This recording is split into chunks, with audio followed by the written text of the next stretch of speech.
Good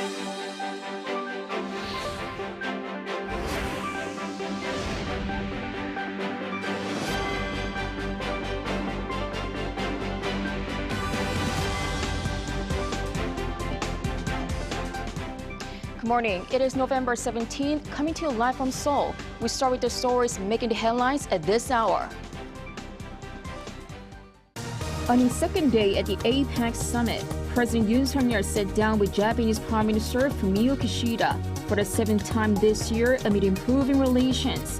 The president says all government channels between Seoul and Tokyo are now fully restored. Israeli forces say they found an entrance to a Hamas tunnel at the Al-Shifa hospital and a body of a hostage near the site, backing their claims that Hamas is using the hospital as cover. This comes as they advance into the next phase of the ground invasion. The South Korean national football team kicked off their 2026 World Cup qualifying campaign with a 5-0 win over Singapore. We start with President Yoon Suk-yeol's second day at the APEC summit in San Francisco. The South Korean leader held diplomatic meetings with various world leaders, including with Japanese Prime Minister Fumio Kishida, amid improving Seoul-Tokyo relations. Our top office correspondent Oh Soo-young joins us from San Francisco for the latest. Good afternoon to you, Soo-young. And good morning to you, Kyung-eun. Hello. So first of all, President Yoon Suk-yeol met with Japanese Prime Minister Fumio Kishida on Thursday morning there, and they're now expected to briefly meet with U.S. President Joe Biden. Tell us more about that. Right. So as you said, Kyung-eun, President Yoon Suk-yeol and Japanese Prime Minister Fumio Kishida met on the sidelines of the APEC summit on Thursday morning here for about 35 minutes, according to South Korea's presidential office.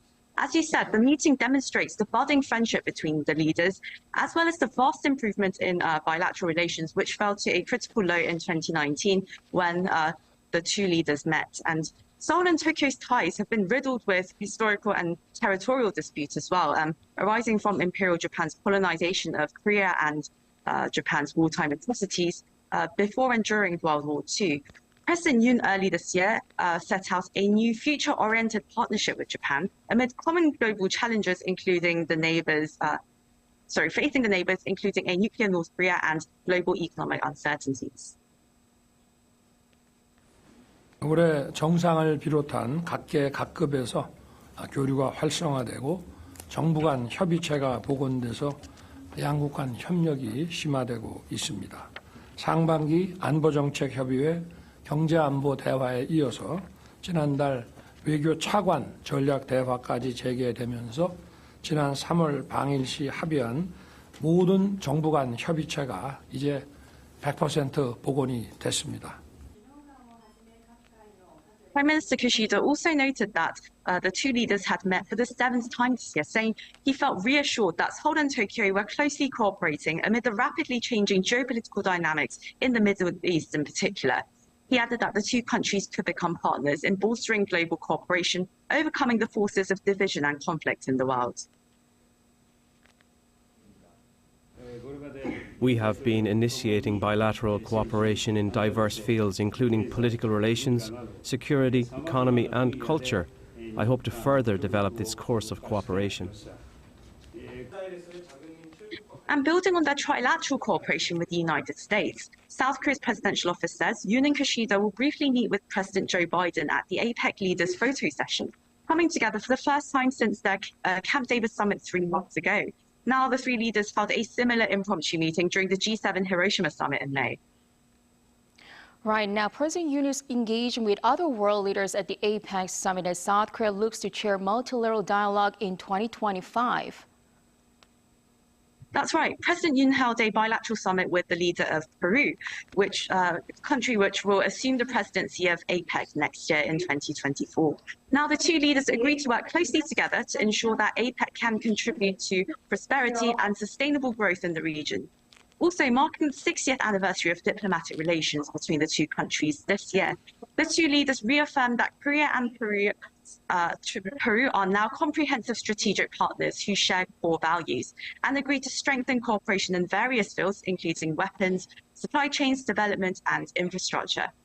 Yoon said that he hopes to further extend mineral cooperation in the future with Peru, a country which is rich in mineral resources such as copper, silver, and zinc. While President Dina Boluarte says he hopes to strengthen defense industry cooperation with Korea, which of course possesses high-tech military technology such as the KT-1B trainer aircraft and multi-role support ships as well. Right, he has had a very busy day, but there are more meetings to come, including the Indo-Pacific Economic Framework, or the IPEF summit. That's right. President Yoon on Thursday is scheduled to attend the summit of Indo-Pacific economies as they attempt to finalize the framework to deepen cooperation on areas like supply chains, trade, climate, and governance as well. Now, Yoon's office says that the South Korean leader will attend a meeting of the US-led framework, the so-called IPEF, during his 3-day stay in San Francisco on the sidelines of the APEC summit that's going on, of course. Now, amid Washington and Beijing's geopolitical rivalry in the Indo-Pacific region, the IPEF was launched in May last year, and South Korea, Japan, Australia, Thailand, and Vietnam, they're among the current 14 members who are striving for a connected, resilient, clean, and fair economy, 4 keywords that represent the pillars of the framework. Only Pillar 2 on supply chain cooperation has been finalized so far, with trade officials moving very quickly to conclude the other pillars around the time of the APEC summit. Other than that, President Yoon has various meetings with leaders of the 20 other APEC nations coming up. He just had a working lunch with them and a bilateral with the president of Chile. So I'll be keeping you updated on that too, of course. All right, so thank you for your coverage. My pleasure. And on the sidelines of the APEC summit, there was a high-stakes summit between U.S. President Joe Biden and his Chinese counterpart Xi Jinping. The two leaders reached agreements on resuming military communications and curbing illicit drugs, but they fell short of producing any meaningful breakthrough on Taiwan and trade issues. For more on the key takeaways from the summit, we're joined by Joel Atkinson, Professor of International Studies at Hanguk University of Foreign Studies. Welcome to the show. Thank you. It's good to be here. Hello. Now, first of all, it is Xi Jinping's first visit to the United States in 6 years and his first meeting with Biden in a year. What has led to his visit at a critical time during his unprecedented third term in presidency and amid China's economic woes? Well, that's really the big question. If only we could look inside Xi Jinping's head and see what he's thinking. But we do know that it's Xi's turn to visit the United States. Last time it was Trump visiting China back in 2017. Before that, and not long after Trump was elected, Xi came to the US. But since then, for whatever reasons, Beijing and Washington had not been able to agree on having Xi visit. So presumably, Xi has been unhappy that the Biden administration left Trump's tariffs in place and that Biden has imposed, those stringent controls on advanced semiconductor capabilities that have those military applications. He is no doubt displeased with the continued growing support for Taiwan as well. So even though none of that has really changed, Xi has decided to come. One major factor is the trouble the Chinese economy is in. Also, the Chinese public is not only unhappy with the state of the economy and how hard it is to find jobs, but also the hardline COVID restrictions they went through, and then the rapid and ill-prepared opening up. So it appears that he's ready to try and relieve some of that pressure from the US. And the fact that the APEC summit meeting is being held in the US provides a face-saving way to have that meeting in the US without making a special trip just for that. And then, of course, on the Biden side, the Biden administration is perhaps even more interested in reducing tensions, which have reached quite serious levels around Taiwan and in the South China Sea and so on. Also, Washington has a long list of things they hope to cooperate with China on, such as climate change, fentanyl, the opioid crisis, Russia and Ukraine, and now Israel, Hamas, and Iran. Right, Professor. Now, though Biden labeled the summit as, quote, productive, the two leaders failed to narrow their differences on the issue of Taiwan. What were the major sticking points? Well, Biden reiterated the US's one China policy, which is different to China's one China principle.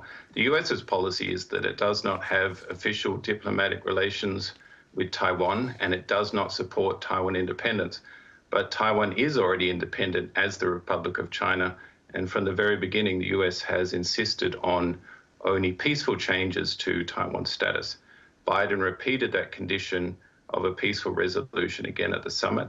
Biden also told Xi that he does not expect to see any interference from China in Taiwan's upcoming elections. I think Beijing, Xi Jinping, they want much more from the US on Taiwan than that. He wants to see a halt to military cooperation and arms sales. He wants Biden to not merely say that he doesn't support Taiwan independence, but that he positively supports the unification of China and Taiwan. And those are non-starters with Washington. But if Xi could push Biden to make even a small concession or a minor shift in language, that would effectively be getting Biden to interfere in Taiwan's election. From the news that has come out so far, Biden has refused any such concessions, but apparently he did not reply to a question on whether the US will defend Taiwan. So that's being taken as possibly a bit of a concession to the Chinese position. Right. There was also no agreement on Washington's export controls, though President Xi asked for policy changes. Was it an expected outcome? And even if so, with the meeting itself, eased some concerns in China amid foreign investment seemingly tapering off? Yeah, well, certainly that was what I was expecting. Those export controls, they're not really going anywhere. They represent a major effort to coordinate with allies. They cause large disruptions to US and allied companies, and they're working, as you can see from how unhappy Beijing is about them. Both sides are trying hard to create a more friendly atmosphere, but I doubt it will change the foreign investment situation. You mentioned the Chinese economy is no longer what it was. Not only is the growth not there, but also there's just not the same opportunities for non-Chinese companies. The playing field is too tilted against them. Also, the risk of investing in China is now very high. Companies don't know what new controls either side could apply. They don't know what actions Beijing could take or what nationalistic consumer boycotts they might face. And foreign executives are even being arrested. And of course, the Ukraine war has been a wake-up call, with companies now hyper-aware that geopolitics must be factored into their investment decisions. Well, but the two leaders agreed to resume military communication. Do you see this as a significant step toward easing tensions between the two countries moving forward? Yeah, well, the Biden administration has been very vocal about the need for such guardrails to keep that competition within acceptable bounds. There have been an increasing number of dangerous encounters between Chinese military ships and planes with those of the US and its partners and allies. But I don't really see the agreement to resume military-to-military communications as that significant. Like North Korea, China has a long history of using these kind of communication channels and hotlines as leverage, and when there is a crisis, they don't pick up. Beijing only wants to reduce tensions and communicate if it sees the US moving in the right direction. If not, then it's back to pressure tactics. The US, of course, sees it very differently. Their experience with the Soviets mean they want agreed standards of behavior in place to avoid dangerous incidents that can escalate. But the reality, I think, is China is not interested in limiting its options in that way. All right, Professor, we will have to wrap it up here. Thank you so much for your insight. Yeah, my pleasure. Thank you. Moving on to Gaza, Israeli forces say they found an entrance to a Hamas tunnel at the Al-Shifa hospital and a body of a hostage near the site. This backing their claims that Hamas is using the hospital as a cover. This comes as they advance into the next phase of their ground invasion. Our Lee Soo-jin with the latest. The Israel Defense Forces has said that it has found the body of an Israeli hostage in a tunnel shaft at the Al-Shifa hospital complex in Gaza City. According to the IDF on Thursday local time, the Israeli military discovered the body of Yudit Weiss in a structure near Al-Shifa hospital. The body of Judith, may her soul rest in peace, was recovered by our forces, the 7th Brigade, which was scanning the area by the Al-Shifa hospital. We recovered her body in one of the homes during the scanning. Near her body, we found bodies of terrorists who were holding Judith. The 65-year-old woman was kidnapped by Hamas militants during the raid on southern Israel on October 7, when at least 1,200 people were killed and more than 200 were abducted. Her husband was also killed in the Hamas attack. The IDF also said that it had uncovered an entrance to a Hamas tunnel at the hospital, revealing videos and photographs of the tunnel shaft and weapons. It also said that a Hamas pickup truck similar to those used in the October 7 attacks was discovered carrying weapons near the tunnel entrance. This comes after Israeli troops raided the hospital Wednesday morning, searching the buildings and interrogating some people there. They say that Hamas has a military command center underneath the hospital. Israel's defense minister also supported this claim, saying the IDF's recent findings signal that there is significant underground infrastructure in the area. I arrived today at the headquarters of the division, whose special forces also operate inside Al-Shifa Hospital. There are significant findings there. The operation continues, and it is done in a precise, selective, but very, very determined manner. He did not specify what the significant findings were.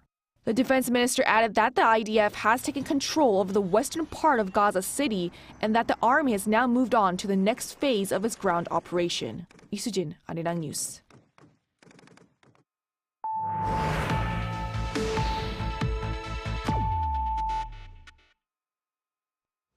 The South Korean national football team kicked off their 2026 World Cup qualifications with a big win over Singapore. 5 different players got on the score sheet during last night's 5-0 win. Lee Seung-jae has more. The South Korean national football team hammered Singapore 5-0 on Thursday night at the Seoul World Cup Stadium to begin its qualification journey to the 2026 FIFA World Cup. 5 different Taeguk warriors scored on the night, including Jo Kyu-sung, who netted the first goal of the match just before the end of the first half. A few minutes after the restart, Jo provided the assist for Wolverhampton striker Hwang Hee-chan's header for a 2-0 lead. South Korea's captain and Tottenham Hotspur striker Son Heung-min also got on the score sheet with a left-foot strike in the 63rd minute before Hwang Hee-jo scored from the penalty spot just 5 minutes later. PSG midfielder Lee Gang-in also got in on the action of scoring for South Korea, scoring in the 85th minute, his 3rd consecutive international goal to close out the convincing 5-0 win. With their first win under their belt, South Korea will now travel to Shenzhen to play China next Tuesday for the final World Cup qualifying match of 2023. The remaining Group C matches include a home and away series against Thailand in March 2024. The Taeguk Warriors will try to extend their World Cup appearance streak to 11, having competed at every World Cup since 1986. The 2026 World Cup will be co-hosted by the United States, Canada, and Mexico, and will be the first edition to feature 48 nations, up from the current 32-team format. Lee Seung-jae, Arirang News. The first Korean version of the official guidebook to the Vatican Museums has been published. The Korean embassy in the Vatican made the announcement on Thursday, saying it is part of a project to commemorate 60 years of diplomatic relations between Korea and the Vatican. The guidebook has been available at bookstores within the Vatican Museums since Monday. In 2021, the embassy improved the Vatican Museum's Korean audio guide, but no official guidebook in Korean was available until now. The Vatican Museums can trace their history back over 500 years and feature a total of 70,000 works of art. South Korea's biggest sale event of the year is now underway. There are discount promotions for everything from groceries to home appliances and cars. Major cinemas are also included for the first time this year. Our Shin Ha-young reports. South Korea's largest annual shopping festival, the Korea Sale Festa, is back again this year on a larger scale and for a longer period. About 2,500 companies are taking part in the Korea Sale Festa, the most ever. And this year's event has also been extended from 15 to 20 days to ensure that people can take advantage of lower prices. Marking its 9th year, there are discounts on a wide range of items from food and fashion to automobiles. Large supermarkets are offering up to a 50% discount and buy one get one free promotions on fresh produce, processed food, household goods, and more. With the kimchi making season underway, there have been discounts on kimchi making ingredients too. Hyundai Motor is offering discounts of up to 6 million won or around $4,500 on electric cars, while Kia Motors is offering discounts of up to 7 million won. LG Electronics has included 17 popular items such as dryers, dishwashers, and steam closets in the promotion, while Samsung Electronics has 16 items on discount, including TVs. Also, major cinemas are taking part for the first time, offering a 3,000 won discount on movie tickets. It's great that there are a variety of discounted items, but it'd be even better if there were bigger discounts on daily necessities. I use social media a lot, but I didn't know about this event. With prices going up these days, I hope there are good deals on kitchenware and bedding, especially for single-person households. The government plans to stimulate consumer sentiment through the large-scale discount event. Private spending in the third quarter only rose by 0.3% compared to the previous quarter. Considering the decline in the second quarter, the domestic market is still relatively sluggish. However, experts say that the boost to consumer spending could be limited as the level of discounts is relatively lower than what's offered on China's Singles' Day and Black Friday in the U.S. On Black Friday, manufacturers are the ones that cut prices, resulting in big discounts. But in Korea, unless manufacturers lower prices, relying solely on discounts from retailers may have limitations in encouraging consumers to open their wallets. She added that the government should offer incentives to both retailers and manufacturers so that consumers can buy heavily discounted products. 신하영, Arirang News.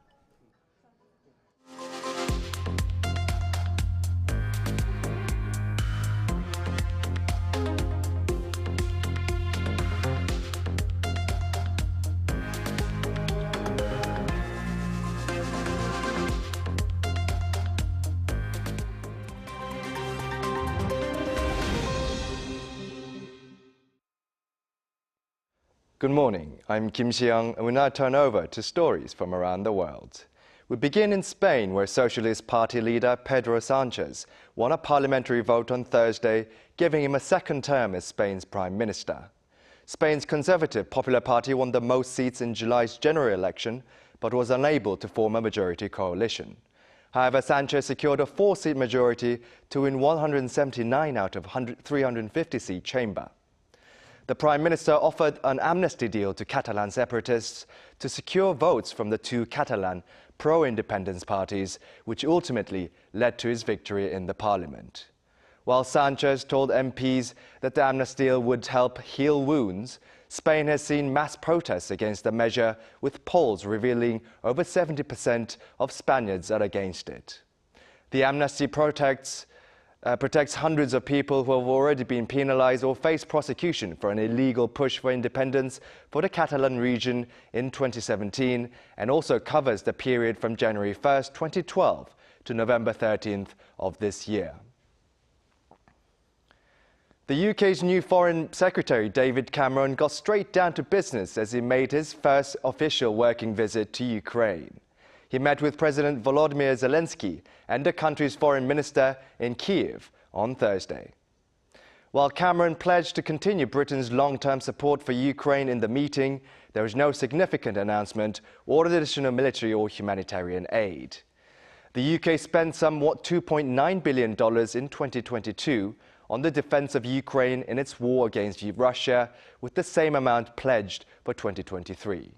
Whether that level of support will continue will be revealed next Wednesday when Britain's Chancellor of Exchequer makes his autumn statement. Now moving over to Asia, Cambodia on Thursday inaugurated its newest and biggest airport, the Siem Reap Angkor International Airport.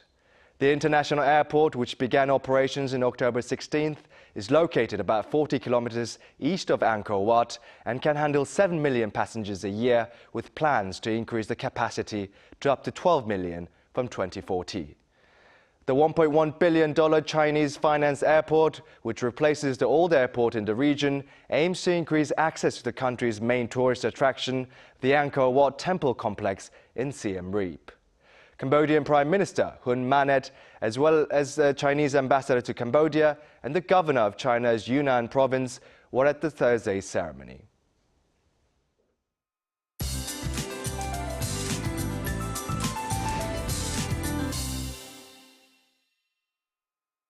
Good morning. What's up with the temperatures this season? It's midwinter all of a sudden, and a sharp wind is making it feel colder. And highs in Seoul will only hike to 3 degrees this afternoon. And we'll have to wait till Sunday afternoon to see some relief from this strong cold snap. Sunny skies to start out the day, then it will get murky with precipitation. Meanwhile, the southwest coast and Jeju are seeing a mix of rain and snow right now, which will gradually spread nationwide as the day goes on today. So Seoul could also see the first snow of the season. Mountainous regions on Jeju could see up to 15 centimeters of snowfall. The rest of the country could see 1 to 5 centimeters during the day today, or 5 to 20 millimeters of rain in most places. Those of us in the upper parts of the country need to stay covered today. Seoul sees a high of 3 degrees, Chuncheon at just 4 degrees this afternoon. At least southern provinces will have highs in the teens this afternoon. That's Korea for you, and here's a look at the international weather conditions.